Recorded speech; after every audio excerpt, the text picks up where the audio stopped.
Febrian dengan NIM 240102013, mahasiswa bimbingan dan konseling A1 2024 IKIP Siliwangi.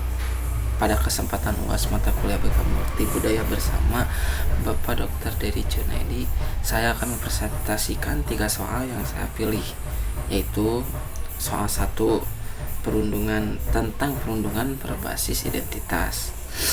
Soal yang kedua, tentang adaptasi siswa pendatang, dan soal yang keempat tentang unconscious bias dalam disiplin.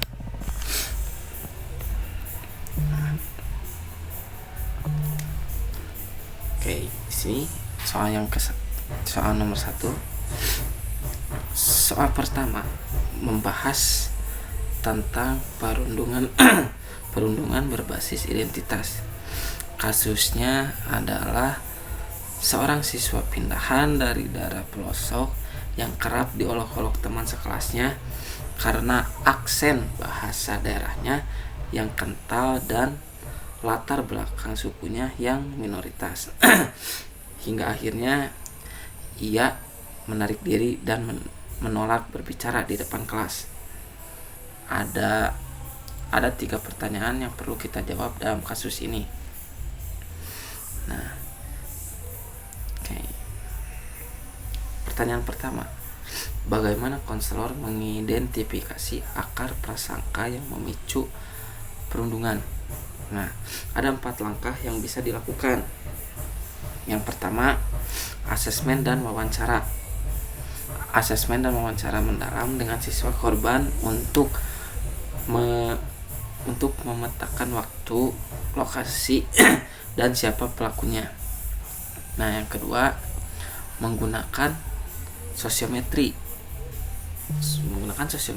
untuk melihat pola penerimaan dan penolakan sosial di dalam kelas secara objektif. Nah, yang ketiga, menganalisis sumber prasangka.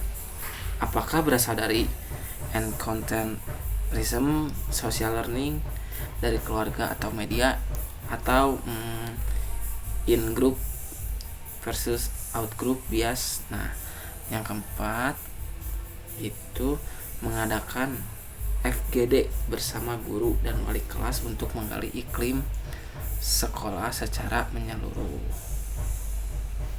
Nah, kita lanjut ke soal 1B.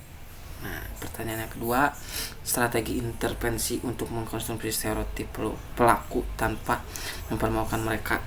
Nah, jadi ada 5 pendekatan. Yang pertama, motivational interviewing atau konselor berbicara 4 mata dengan pelaku, menggali keyakinan tanpa konfrontasi langsung. Nah, yang kedua ada cognitive restructuring, membantu pelaku mengenali dan menantang pikiran negatif otomatis terhadap perbedaan suku dan bahasa. Nah, yang ketiga ada konteks teori dari Gordon Alford. Nah, menciptakan kerjasama kelompok campuran agar siswa berinteraksi lintas budaya secara setara. Yang keempat adalah role playing dan perspective taking. Nah, jadi di sini tuh siswa diajak merasakan posisi orang lain melalui simulasi, bukan ceramah moral. Nah, yang kelima ada naratif counseling. Nah, ini tuh membantu pelaku menulis ulang narasi dirinya tentang identitas dan perbedaan.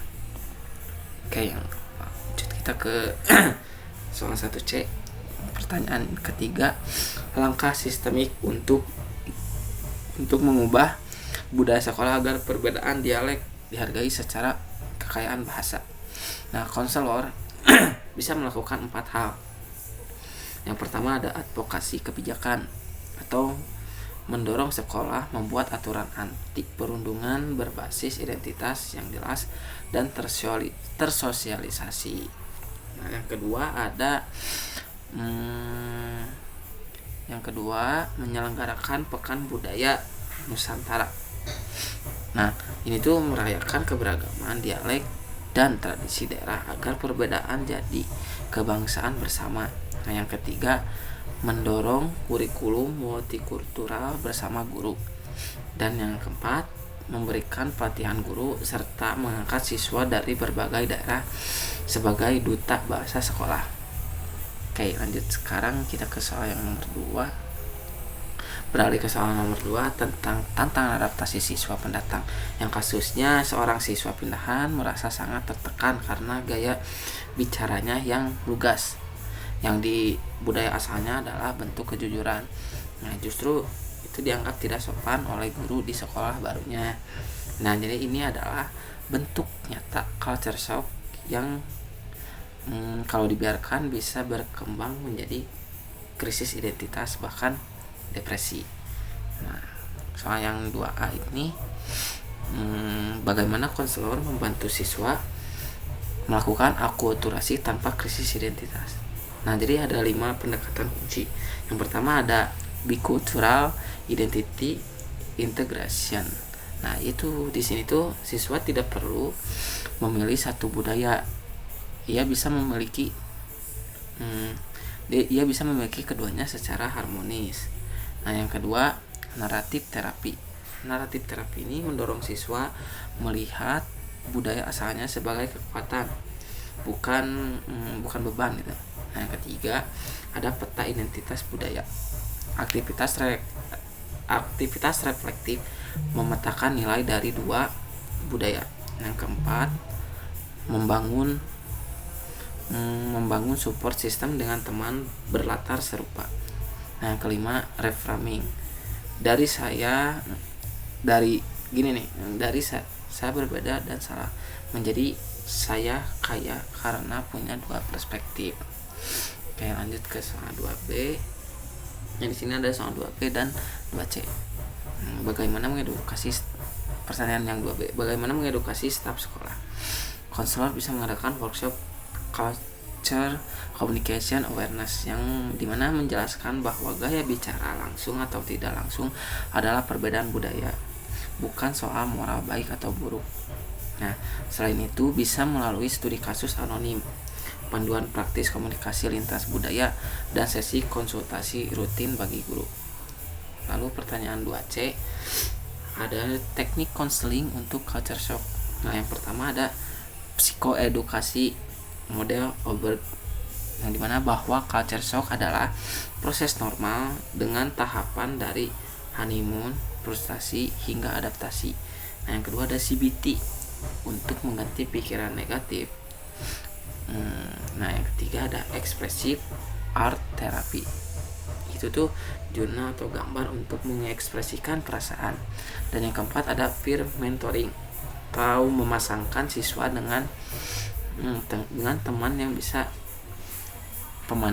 yang bisa jadi pemandu budaya. Nah, yang slide ke-9 ada intro.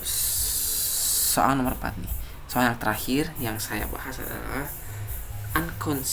unconscious bias dalam penanganan disiplin, yang kasusnya seorang guru memberikan sanksi lebih berat kepada siswa dari agama minoritas untuk pelanggaran yang sama persis dilakukan siswa agama mayoritas. Nah, disitu tanpa saksi apapun, ini adalah contoh bias yang tidak disadari, tapi dampaknya sangat nyata bagi iklim keadilan di sekolah. Oke, sekarang kita ke soal 4A. Bagaimana konselor memberikan feedback kepada guru tanpa membuatnya defensif. Nah, jadi ada 4 strategi. Yang pertama itu gunakan motivational interviewing. Ajak guru berefleksi dengan pertanyaan terbuka, bukan tuduhan langsung. Nah, yang kedua, sampaikan data faktual, perbedaan perlakuan secara objektif. Nah, yang ketiga, lakukan konsultasi private atau 4 mata, bukan di depan kolega atau siswa. Keempat, berikan psikoedukasi tentang bias kognitif. Nah, jadi bahwa unconscious bias dialami semua manusia, bukan tanda karakter buruk. Ini tuh penting agar guru mau berubah, bukan justru menutup diri. Nah, yang ke soal 4B dan 4C, kita ke pertanyaan 4B. SOP disiplin yang objektif. Nah, Konselor perlu mendorong sekolah membuat rubrik sanksi berbasis perilaku yang terstandar dan universal, sistem pelaporan anonim, panel disiplin multi pihak, serta audit data disiplin berkala untuk mendeteksi pola diskriminasi. Nah, di sini ada yang 4C. Peran konselor sebagai mediator saat konflik antar siswa sudah terbentuk. Langkahnya, identifikasi kelompok yang berkonflik, lakukan mediasi terstruktur dengan aturan jelas, gunakan pendekatan restoratif circle di mana semua pihak duduk bersama dan membangun kesempatan, lalu pantau dinamika kelas secara berkala setelah mediasi selesai. Oke, sebagai penutup, seorang konselor multikultural yang efektif adalah konselor yang mampu melihat perbedaan sebagai kekuatan, bukan sebagai hambatan. Dari soal 1 kita belajar tentang empati budaya, dari soal 2 kita belajar tentang akulturasi yang sehat, dan dari soal yang keempat kita belajar tentang pentingnya keadilan sistemik di sekolah. Nah, dengan demikian presentasi saya, Ridwan Adrian dengan NIM 24010213. Wassalamualaikum warahmatullahi wabarakatuh.